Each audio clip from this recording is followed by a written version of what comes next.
안녕하세요. 부동산 전문 조정희 변호사입니다. 최근 일부 언론에서 분양계약 해제나 취소 소송을 두고 부동산 산업을 방해하는 기획소송이라는 표현으로 보도되는 경우들이 있습니다. 일부 기사에서는 경미한 위반 내용에도 분양계약 해제 소송이 남발되고 있어서 부동산 시장 질서를 흔들 수 있다는 우려를 제기합니다. 지금까지의 언론 보도들은 대부분 분양사업자, 시행사 측의 입장을 대변한 것으로 해석됩니다. 즉, 수분양자들이 분양계약 해제 및 취소를 시도하면서 분양대금 납부를 거부함으로써 분양사업자가 진행 중인 사업에 차질이 생긴다는 점에 집중하고 있는 것입니다. 이러한 언론 보도들은 언뜻 합리적인 비판처럼 보일 수도 있겠지만 사실 계약관계에 대한 법적 구조 그리고 분양 실무에서 수분양자가 소비자로서 직면하는 여러 불리한 현실들을 고려하지 않은 단편적 시각에 기초한 내용이기도 합니다. 우선적으로 말씀드릴 부분은 분양계약의 해제 및 취소는 누군가가 임의로 만들어낸 전략이 아니라 우리 민법에 분명한 근거를 둔 계약상의 권리 행사라는 것입니다. 분양계약 해제의 경우 상대방의 중요한 의무 불이행이나 분양계약이 미리 약정한 해제 사유 발생과 같이 특정한 법적 요건을 전제로 합니다. 그리고 분양계약 취소 역시 기망 및 착오 등 명백한 법리적 요건이 있어야만 성립됩니다. 즉, 계약 당사자들에 의해서 법이 정한 요건이 충족되었을 때 법원에서 판결을 통해서 수분양자를 구제할 수 있는 구조입니다.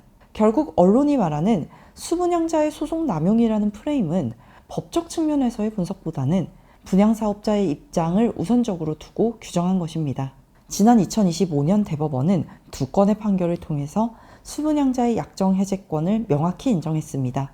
바로 건축물분양법 위반으로 벌금형 및 시정명령이 발생했을 때 분양계약서에서 이를 해제 사유로 정해두고 있다면 그 위반이 중대한지 경미한지를 불문하고 수분양자가 분양계약을 해제할 수 있다는 것인데요. 과거의 법원은 건축물분양법 위반으로 벌금형, 시정명령, 과태료 처분이 발생하더라도 위반 사유가 경미하면 분양계약의 목적 달성에 영향을 줄 정도가 아니라는 이유로 수분양자의 계약 해제를 인정해주지 않는 입장을 주로 보여왔습니다.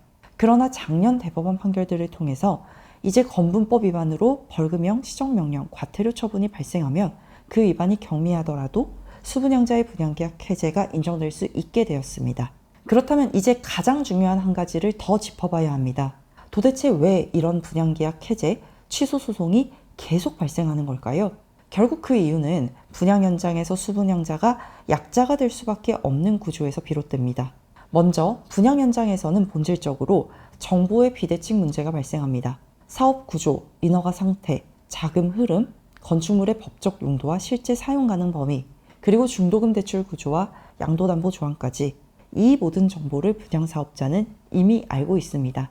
반면 수분양자는 어떻습니까? 대부분은 일반 소비자이고 부동산 산업이나 법률 분야에는 생소한 경우가 허다합니다. 그리고 분양 홍보, 상담과 계약 체결은 시행사의 직속 직원이 아닌 분양대행 직원들에 의해서 진행되는 경우가 많은데 분양대행사는 분양계약 체결 건당 인센티브를 받는 구조로 일하다 보니 다소 무리한 계약 유도가 이뤄지는 케이스들이 많은 것이 현실입니다. 특히 완판 직전이어서 지금 계약하지 않으면 마감된다. 이 조건은 오늘까지만 가능하다. 입지가 좋아서 수익률이 보장된다. 이런 표현들이 반복되고 홍보자료들도 분양 물건에 대한 구체적인 설명보다는 이상적인 수준의 장점들만 기재되어 있는 사례가 많습니다.